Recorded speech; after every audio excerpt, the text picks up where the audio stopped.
Welcome to the part 2 of me making my festival costume. Today we're going to start making hooded clock. It is actually really simple to make and you don't need any pattern for this, but just make sure to get big enough fabric.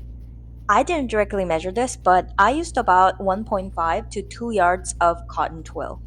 First thing I did was to cut out big triangle from the fabric, and then I measure my neck and figure out the radius of neck hole. I needed to make it fit my neck snugly and not too tight because I don't want to get choked.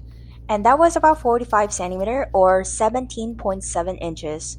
And then I calculate the radius for half circle. That turned out to be 13.3 centimeter, which I did make it 13.5 just to make it easier. I made this graphic so that it's easier to understand. The radius is just your neck measurement divided with 3.14.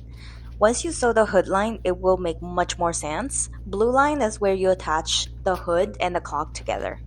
After cutting out half circle, I prepare two rectangles. Take your neck measurement, divide it in half, and mark it to the shorter side of the rectangle. I just draw a line from the mark to the upper corner and rounded it kind of freehanded. If you don't round it, you'll get pointy hood, which I also quite like.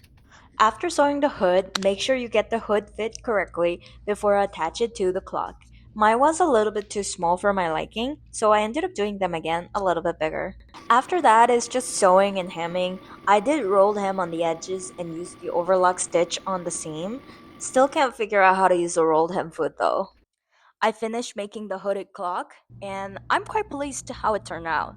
I was initially worried about the hood, but I'm glad that I redone it because I really like the fit of the current hood and I like the length and everything, so it is a success. Now I just need to figure out how I'm gonna enclose the clock and if I'm gonna do any decorative things or trims or anything. But for that, I would need to go to the store. So, thank you for watching. If you want to see how the whole thing's going to turn out, come back for the next part, and I'll see you later. Bye.